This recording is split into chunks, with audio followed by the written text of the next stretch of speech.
There was quite a bit of news that Disney wanted to make original movies that target Gen Z young men. In response, the creator of Amphibia said, "Won't someone please think of the Gen Z males?" I don't know what caused him to respond like that. I don't see anything wrong with original movies that appeal to men, the same way I don't see anything wrong with movies that appeal to women. We have this thing called periphery demographic, where shows that are intended for certain demographics end up hitting way more than their intended target audience. My Little Pony is a great example of this, where a series that's meant for children somehow has way more adults, mostly males. There are loads of shonen fans who are women, even though shonen is primarily meant for boys. You can tell that there are loads of female fans by one simple factor. The men are hot, and they don't even have to be of legal age. It's fiction, so it's perfectly fine. The point is, while it's good for shows to have specific target audiences in mind, there will always be overlaps of demographics, so I don't really know why Matt thinks it's a problem for companies to cater to men, other than Matt just doesn't like men. But why the male specifically? Because male and female like very different things. You can try to make shows that appeal to both, but generally, it's best for you to determine who your target audience is. The creator of Amphibia made a comment talking about K-pop Demon Hunters, which I really like, and how the movie is changing the movie business for the better. Anything that proves original animation is profitable is a good thing. I would have disagreed with K-pop Demon Hunters being original, considering that it's basically just a musical magical girl story. But then again, I really can't think of any other magical girl stories where the girls are K-pop girl bands and they have to fight against the demonic K-pop boy bands. I'm pretty sure Pretty Cure, wow, that rhymes, has done something similar, and maybe arguably better. Even better, it is a female-led story based on an authentically portrayed culture. Yeah, no. I think you're confusing authentic with idealistic, because the dark and grim moments of K-pop Demon Hunters are on the demon hunting parts. The K-pop bits are actually very idealistic and romanticized. It's what the media constructs K-pop for the general masses to see. It's only authentic to what the media portrays and what you all see in social media, not to what the idol scene actually is in the background, which is a lot more cutthroat and unforgiving from what I've heard. Also, since you asked the question of why the male specifically, I do want to ask, why is it better when it's a female-led story? I guess because representation and all that, but female-led stories are already plentiful. Regardless, we can all at least agree on one thing. K-pop Demon Hunters is not a freaking anime. Seriously, what are you on about? We got loads more hooplas to discuss, as I am in my holidays at this point, and I want to cover all the hooplas that are left over on the drafts. But before we get to even more of those, if you like this video so far, don't forget to click the like button, comment, subscribe, and leave some tips through any of these means, including YouTube membership, links below. Thank you to all the sponsors this week. You're all fantastic. Time to bash women, Incel said, although that's basically what they do every single time. Women are far more degenerate than men are. Yeah, that depends on how you define degeneracy. I do think that both men and women are equally capable of being absolute degenerates, but I also think that the media and society in general totally underestimates how degenerate women are. Do you have an issue with women being degenerates? Is it because they're calling you out on your degenerate fantasies? Also, why did you use a screenshot from Expedition 33 that is very obviously poorly inserted there? Being a man in 2025 is crazy. You have to be a good-looking millionaire just to date some woman with a body count of 30. I'm sorry, do you want to date a woman with a body count of 30? I'm pretty sure you don't. If you don't want to do that, then why are you crying that some good-looking millionaire gets what basically amounts to used goods? By your standards, at least. You really have to make up your mind on what you're getting mad at. Either you're mad that women have a huge body count, or you're mad that those women are being used by others. Pick a struggle. Also, those good-looking millionaires are not only rare, but they will also end up choosing only one. You guys really shouldn't be jealous of those guys. Chances are, those women who are chasing those guys are not worth chasing anyways. Incels kept on making excuses after excuses, blaming everything and everyone around them for them not getting any women. And one of those excuses are pretty insane. Looks determine if you are charismatic, funny or not. That's quite literally not true. There are loads of people who are charismatic despite being ugly as sin. Charisma is a literal skill in pretty much almost every single RPG game ever made. That's a pretty good indicator, don't you think? 80% looks, 20% social skills, also genetic. Wow. I didn't know that social skills are something that can just be inherited. It makes total sense how my socially outgoing dad would produce a socially insecure me. That's how it works, right? 0.01% social skills. You type 2 zeros before the decimal separator. That's the kind of intelligence that we're dealing with in this dumb community. Which is just women attributing imaginary traits to you due to looks. Dude, everyone prejudged you based on your looks, not just women. It's really up to you to prove them wrong. A couple of my friends in middle school thought I was one of the school delinquents because I was taller than most of my classmates. Unless you're in the top 5 to 10% of men in looks and charisma, the women you can get aren't worth the effort. So what you're saying here is that the women who are worth chasing are only chasing the top 10% of guys, and the ones who are not worth chasing are the ones who are not chasing the top 10% of guys. In other words, you genuinely think that you have value.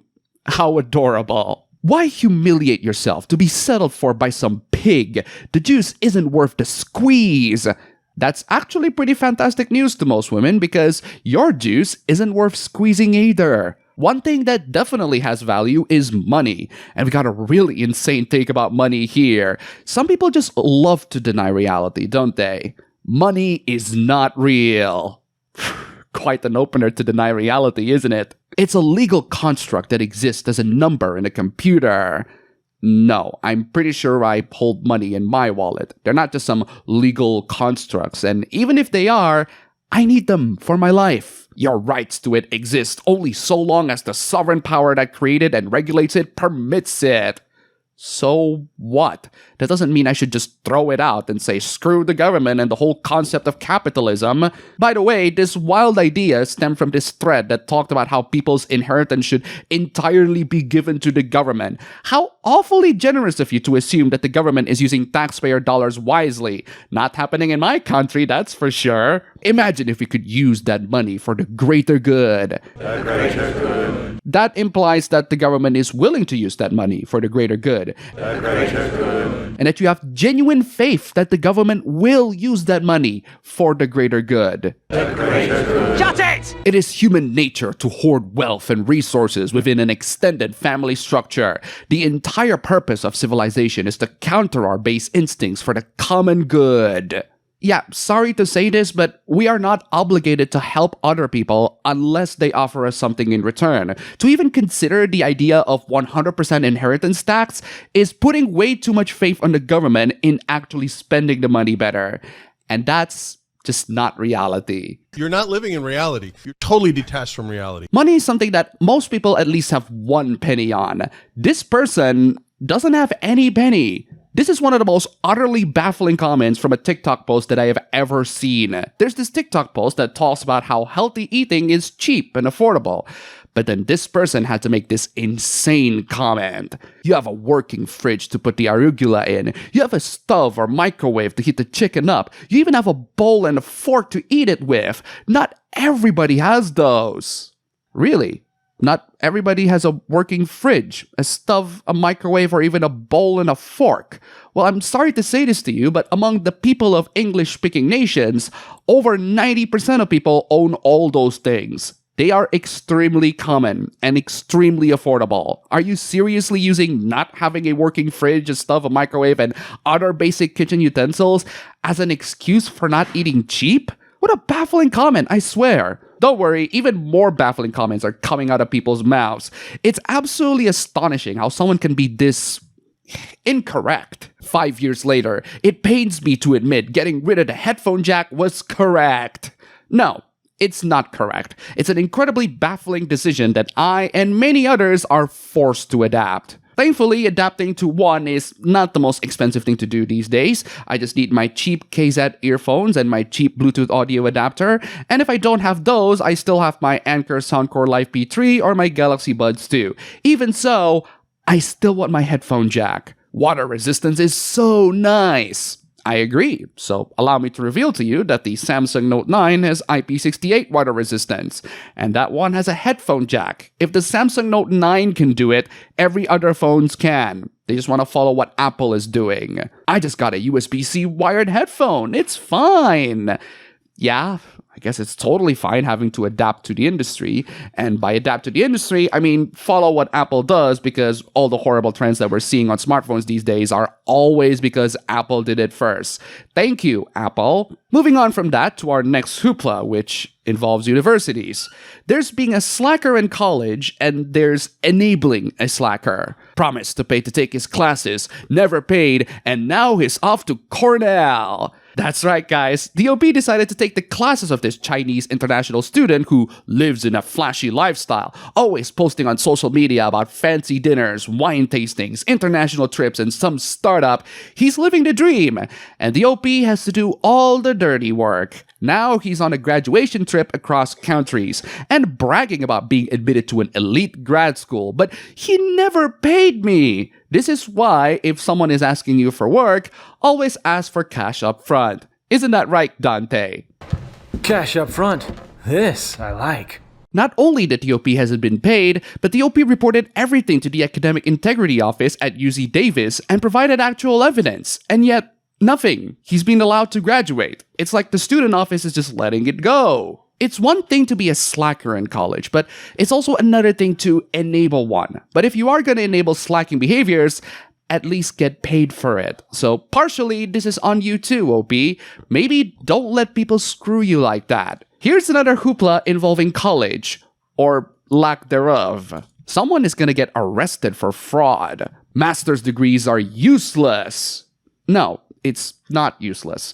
It is self-evidently useful because you are encouraging people to fake their master's degree, which implies that the existence of a master's degree in your resume is actually useful. It just doesn't have to be acquired genuinely. I do have a master's degree because my future job is in academia, which actually demands way more than a master's degree. But a PhD is definitely a future possibility. And even then, while it is marginal, you will get higher chance of jobs with a master's degree compared to a bachelor's degree. Even so, college is not always the solution. I literally gave myself one on LinkedIn just for fun. There's no verification process. Yeah, that's not going to work because in here at least, your workplace will also ask for a soft copy of your diploma. Ironic that the supla is here because in Indonesia, there's a huge scandal on whether our previous president Jokowi has actually graduated his college or whether he faked the whole thing. He didn't fake the whole thing. It was entirely authentic and that the whole rumor was politically motivated. I bring that up because fake degrees are things you really cannot get away with. Since adding this to my profile, the DMs have been flowing in. Every other message mentions how impressive my academic background is. Yeah, I too get those kinds of messages. Unfortunately for you, they're most likely spams. So instead of spending $100,000 and wasting years of your life on a degree, just add it to your LinkedIn. No one checks. No one questions. Except they do check. And they do question. Do not follow this advice if you don't want to be caught with fraud. That was a real fraud. This one, however, is just a really easy question. Interview processes can be really dumb, but sometimes it's the person who's being interviewed that's dumb. You've been selected for an interview. Before we can move you forward to our recruiting team, we need you to complete this assessment. Okay, what's the assessment? What will be the next group of letters in the following? Really? You don't know the answer to this? It's all a matter of pattern recognition. Should I break it down for you? The first letter is always a C. The second and third letter goes backwards alphabetically. The last letter goes forwards alphabetically. The answer is C, before J is I, before P is O, and after G is H. It's C-I-O-H, and therefore the answer is A. If you're struggling with logic questions like this, that's fine. Everyone has to start at zero at some point. There's nothing wrong with consulting with someone smarter than you. That, or just ask AI, they'll give you the answer. But you will have to learn from it instead of relying on AI to give you all the answers because you're not going to get the help of AI during the interviews. Getting jobs are getting harder and harder these days. That's why I am blessed to have a YouTube channel that earns money and a business that earns a regular stream of income, which in this day and age, especially in my wonderful country of Indonesia, is a rarity. I am very sympathetic to the pursuits of anyone who are willing to contribute their heart, mind, and soul to society and earn a steady paycheck that barely pays rent. And intelligence is highly valuable in this society. In the business, either you'll be first, be smart, or cheat. That's from Margin Call. Awesome movie. Go watch that. And that's all for the video today. Here's a cat. Don't forget to check out my previous videos here. Click the like button, comment, subscribe, leave some tips. Just $1 down below. And thanks for watching.